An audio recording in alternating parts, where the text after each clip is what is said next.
שווה בדיקה, מנחם הורוביץ יוצא לחפש את הפיצה הטובה בארץ. שלום לכם, בצק, רוטב עגבניות, תוספות וגבינה. נשמע לכם טעים? גם לי. יצאנו לקראת שבועות לאכול פיצות והרבה. יישארו איתי.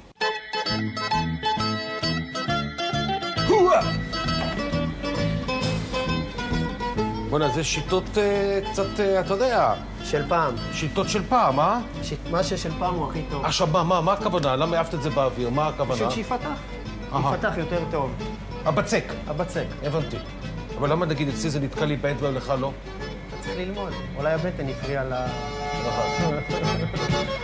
התחיל להתחצפן, אה? אוקיי. מנחם, הכל מתחיל בבצק.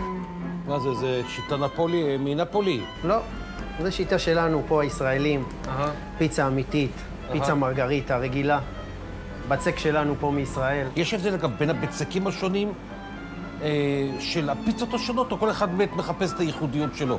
כל אחד יש לו את הייחודיות שלו בבצק, בפיצה שלו, את הבצק שלו, את הטעם שלו. אז זה הבסיס. זה הבסיס, מפה זה מתחיל. הפיצה בישראל נאמנה לפיצה האיטלקית המפורסמת הראשונית?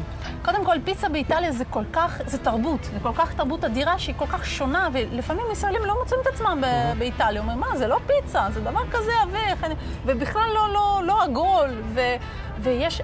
איטלקים שמים כל דבר בפיצה. שבועות אפשר להוסיף כמובן הרבה מאוד גבינות, אני רואה שיש פה כמה וכמה סוגים של גבינות. כן, יש לנו כדורי מוצרלה, יש לנו גבינת פטה, יש לנו גבינה בולגרית. קודם גבינה צהובה. כן, קודם כל גבינה צהובה. נשים גבינה צהובה, נפזר גבינה צהובה על הכל. זה המרגריטה הבסיסית. מעבר לזה, כל מה שמוסיפים זה תוספות.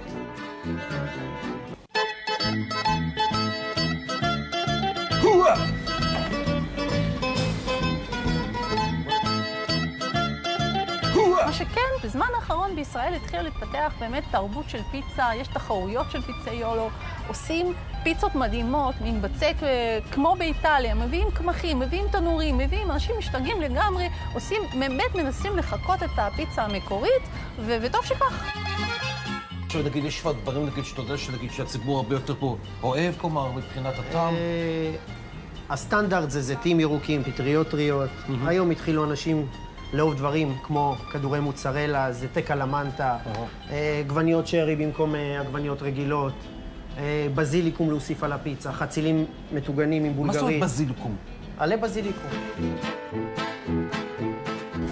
אני מאוד אוהב פיצה, אבל תחייה, אשתי מאוד לא אוהבת את החלק הזה, הקשה, בצד, וזה פשוט מטריף אותי. שזה בעצם, פה במקרה הזה זה בצק ריק, אבל יש רשתות ויש פיצריות שמצאו גם לזה פתרון, ממלאים את זה בגבינה. חברים יקרים, אז נכון, אנחנו לא תמיד נאמנים למקור, אבל בהחלט מרשים לראות את הפרשנויות השונות שנותנים פה לפיצה בארץ. אנחנו אגב בעד בתיאבון.